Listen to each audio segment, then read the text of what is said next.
पूर्वीच्या काळी विषकन्या नावाची एक संकल्पना होती. म्हणजे एखादी जर लहान मुलगी असेल तर तिला लहानपणी थोडं थोडं विष खायला द्यायचं आणि ती मोठी होईपर्यंत तिच्या शरीरात इतकं विष तयार झालेलं असायचं का ती मोठी झाल्यानंतर तिने जर कोणाला चावा घेतला तर ती व्यक्ती मृत पावायची. आणि अशा विषकन्यांचा वापर चांगल्या व्यक्तींना मारण्यासाठी केला जायचा पूर्वीच्या काळात. तर तुम्ही काही पूर्वीच्या काळातल्या विषकन्या बघितलेल्या नसतील, पण आत्ताच्या काळात सुद्धा विषकन्या आहेत भारतात, महाराष्ट्रात, आपल्या महाराष्ट्रात. तर मी तुम्हाला ती विषकन्या दाखवणार आहे. त्याच्या अगोदर सांगतो ती विषकन्या कशी बाहेर आली आणि महाराष्ट्राला कशी माहीत झाली.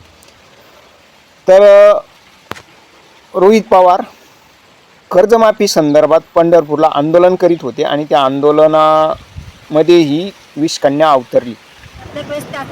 का अवतरली? तर राज्याची आर्थिक परिस्थिती चांगली नाही आहे आणि रोहित पवार तुम्ही आंदोलन करू नका, सरकारला अडचणीत आणता असं सांगायला ही तिथं आली मूळची कल्याणची. आणि ती काही पत्रकारांनी तिला वारंवार विचारलं पण तिने काय तिचं नाव सांगितलं नाही. कारण तिचं नाव जर खरंच सांगितलं असतं किंवा नाव जर तिनं सांगितलं असतं तर उघड झालं असतं ती कोणत्या समाजातली. तर तिच्या बोलण्यावरून, तिच्या एकूण बिहेवियर म्हणजे तिच्या वर्तणुकीवरून दिसतंय की ती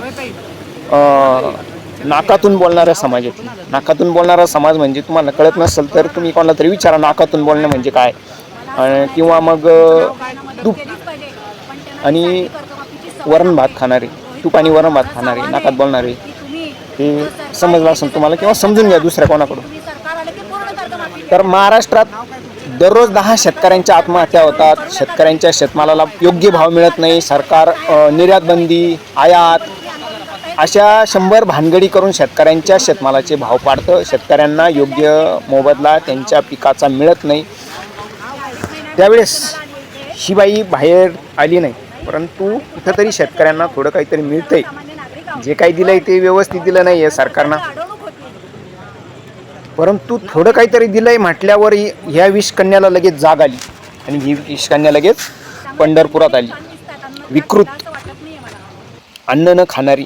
जर हिनं अन्न खाल्लं असतं ना तर ही असं शेतकऱ्यांच्या विरोधात बोलली नसती. विष्टा खाणारी ही अवलादे आणि अशी विषकन्या दिसती. तो व्हिडिओ तुम्ही बघितलेला असेल. अशी असते विषकन्या आणि हीच ती विषकन्या आहे.